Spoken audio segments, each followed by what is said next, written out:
আজ তৃণমূল কংগ্রেসের কর্মীদের দোকানে চা করতে দেখা যায়।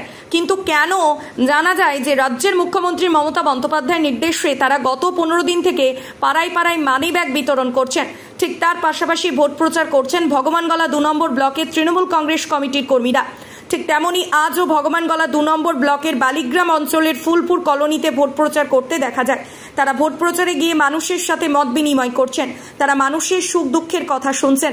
এখানে উপস্থিত ছিলেন 29 নম্বর জেলা পরিষদের মেম্বার শাহনাজ বেগম, পঞ্চায়েত সমিতির সভাপতি মীরা বিবি ও অঞ্চল সভাপতি সহ মেম্বার প্রধানগণ উপস্থিত ছিলেন। তবে আমরা শুনবো বিস্তারিত। রানীতলা থেকে ইব্রাহিম শেখের রিপোর্ট, খবর 24।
আর কলকাতা বা হায়দ্রাবাদে নয়, এখন নার্সিং পড়ুন আপনার এলাকায় ভগবানগোলা নার্সিং ইনস্টিটিউটে।